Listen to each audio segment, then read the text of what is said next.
Welcome to the deep dive. Today, we are getting into a really big trade-off of our time, the hidden cost of all our digital convenience. Mm. We're looking at some material, mainly anchored by the AI ethicist Johan Steyn, and he makes this pretty bold claim. He says the rise of automation isn't just making our lives easier, Mhm. it might actually be shrinking our ability to think deeply. Yeah, it's this idea of, deferred intelligence. We get the instant gratification, but we're outsourcing the hard work our brains should be doing. Right. So our mission today is to really map out how this cognitive erosion is happening, and more importantly, what it means for you, for your ability to think for yourself. That phrase, outsourcing cognitive heavy lifting, that's what really got me. Because this isn't a new concern, is it? I mean, Stan points back to Nicholas Carr's famous 2008 essay. Oh yeah, is Google making us stupid? Exactly. Yeah. And Carr was already arguing that the internet was rewiring our brains to be great at skimming, but just terrible at deep focused reading. And now AI has taken that exact problem and just put it on steroids. You should think of your brain like a muscle. So when an AI tool is constantly doing the heavy lifting for you, summarizing things, drafting your emails, solving problems, we're basically letting that muscle atrophy.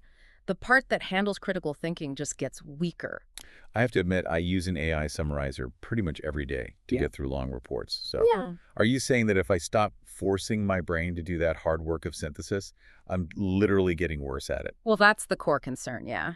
We're losing our ability to sustain attention. Our focus gets fractured because we're so used to that instant dopamine hit from notifications and quick answers. Okay, but this is where the argument gets a lot more unsettling. Right. The sources bring up an evolutionary biologist, Robert Brooks, who suggests that this huge reliance on AI, it could actually lead to long-term evolutionary changes. It sounds like science fiction, but the logic is there. He's saying that if we don't need that complex frontal lobe activity anymore, we might, over time, evolve to have smaller brains and even fewer deep friendships, an evolutionary downgrade. And if you scale that up from the individual, the societal implications are just massive. How so? Well, think about it. If you have a whole population with, diminished critical thinking skills and fractured attention, they're just less equipped to deal with complex problems. Like climate change or economic policy. Exactly. Or even to spot misinformation. It makes it really hard to maintain a robust democracy if people can't hold a complex thought. And the stakes are highest for children, right? For the digital natives. Absolutely. Their brains are still developing. They're laying down all those neural pathways for concentration and for understanding social nuance. So a childhood filled with superficial, instant digital feedback could really hurt their long-term development. It could profoundly inhibit their ability to, say, regulate their emotions or solve creative problems later in life. This is something developmental research is pretty clear on. So what's the solution then? What are we supposed to do? It really all comes down to being intentional, to consciously safeguarding our own human capacity. I mean, policymakers and educators, they need to promote real digital literacy. Not just how to use the tools, but how to critically evaluate them. Precisely.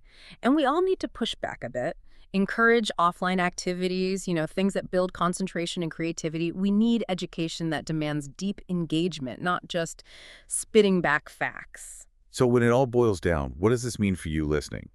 In an age where almost any mental task can be outsourced to an algorithm, we have to consciously choose to keep our own minds strong. We do. Our independence, our creativity, it all really hinges on navigating this world with purpose.